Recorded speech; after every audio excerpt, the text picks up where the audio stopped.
حضرت سیدنا عمر فاروق رضی اللہ عنہ صحابہ کٹھے ہو کے گئے، کہنے لگے عمر حضور کے زمانے میں بظاہر غربت رہی، جناب صدیق اکبر کے زمانے میں غربت، اب تو بڑی ریل پیل ہے، بحرین سے لاکھوں کا مال آتا ہے، آپ کو بڑے بڑے سفیر ملنے آتے ہیں، پر آپ وہی پرانا کرتا اور وہی تامت جو کئی جگہ سے سی آپ نے کئی جگہ سے پھٹی۔ اور حضرت عمر ایک دن عید کی نماز پڑھانے گئے تھے تو ننگے پیر ہی چلے گئے، لوگوں نے کہا جوتا، فرمایا ٹوٹ گیا تھا یار، پہننے کے قابل نہیں تھا، فرمایا ننگے پیر آ گئے ہو، لوگ کیا کہیں گے، فرمایا چھوڑو، عمر کے پاؤں ننگے ہیں لیکن عمر کے کردار میں تو کوئی شک نہیں نا، پیر ہی ننگے ہیں نا، کیا ہوا، چھوڑو اس بات کو، کوئی پیار نہیں دنیا داری سے، دولت سے، کوئی چکر ہی نہیں۔ حضرت سیدنا عمر فاروق رضی اللہ تعالیٰ عنہ کو صحابہ نے کٹھے ہو کے کہا، یہ ہے امت کے بیدار ہونے کے طریقے جو عرض کر رہا ہوں، کہا جناب آپ اب بڑا مال غنیمت ہے اور جس طرح ہر صحابی کا حصہ ہے آپ کا بھی حصہ ہے، تو ایک نیا کرتا ہی ڈال لیں آپ خرید کے۔ اب جب مشورہ ہو گیا صحابہ میں تو کہنے لگے عمر سے بات کون کرے گا، نیا کرتا پہننے کی عمر سے بات، کس کو برا لگتا ہے جی نیا کرتا، کون بات کرے گا؟ حضرت سیدنا علی المرتضیٰ کا انتخاب ہوا، کہنے لگے مولا علی کی بڑی عزت کرتے ہیں، ان سے بڑا پیار کرتے ہیں، ان سے بات کرتے ہیں۔ تو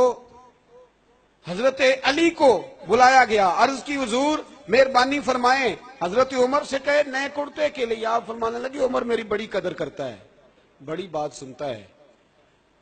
پر یہ والا کام نہیں میں عمر سے کہہ سکتا، یہ کسی اور سے کہو۔ تو کہنے لگے آپ رہنمائی کر دیں، کس کو کہیں؟ تو جناب علی المرتضیٰ فرمانے لگے اگر حضرت عائشہ صدیقہ سے کہو گے تو عمر فوراً مان جائے گا، وہ مومنوں کی ماں ہیں۔ صحابہ حضرت عائشہ کے پاس، اماں جی عمر کو بلائیں، ان کو کہیں بڑے بڑے سفیر آئے ہوتے ہیں، وہی پرانے کپڑے پہن کے بیٹھ جاتے ہیں۔ اللہ اکبر، حضرت عائشہ نے پیغام بھیجا، فرمایا عمر کو بلاؤ۔ عمر فاروق دوڑے ہوئے آئے، پردے کے پیچھے حضرت عائشہ کے پاس گھٹنوں کے بل، اماں جی دیر تو نہیں کر آیا میں آنے میں، حکم ہو، حضور کے گھر سے پیغام آیا، بڑے بڑے سفیروں کو چھوڑ کے بھاگے۔ حضرت عائشہ صدیقہ کہنے لگی عمر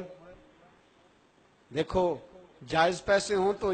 اسلام اچھے لباس سے منع نہیں کرتا، اب بڑا بڑا مال آیا ہے، اب تیرا بھی حصہ ہے، تو صحابہ کرام کی خواہش ہے کہ نیا کرتا پہن لو، بڑے بڑے سفیر آتے ہیں، حرج بھی کوئی نہیں، جائز بھی ہے، کوئی منع نہیں۔ حضرت عمر نے گردن جھکا، جی اماں جی، جی اماں جی، جی اماں جی۔ حضرت عائشہ کہتی ہیں بات ختم ہوئی، عمر نے گردن اٹھائی تو عمر کی داڑھی آنسوؤں سے بھری ہوئی، کہتی ہے مجھے کہنے لگے اماں جی میں تو صرف مسجد میں دیکھا کرتا تھا، آپ تو مصطفیٰ کو دن رات دیکھتی تھیں، جس طرح کے کرتے آمنہ کے لال نے پہنے یا مجھے بھی پہنا دو، میں تیار ہوں، میں پہن لوں گا، میں تیار ہوں، پر جس طرح کے میرے نبی نے پہنے۔ حضرت عائشہ کہتی ہے میں پھوٹ کے روئی، میرا پلو آنسوؤں سے بھر گیا۔ فرماتی ہیں میں عمر کی بات سنتی گئی تو میرا پلو آنسوؤں سے، میں نے کہا عمر تو جا، تو ٹھیک ہے۔ فرماتی عمر فاروق سلام کر کے اٹھے، امیر المومنین چلے گئے، اس کونے میں صحابہ چھپے ہوئے تھے، وہ آئے، کہا اماں جی کیا بات ہوئی؟ تو میں پھر رو پڑی، میں نے کہا کیا بتاؤں، تمہیں پرانے کرتے نظر آتے ہیں، اسے محمد عربی کے جلوے نظر آتے ہیں۔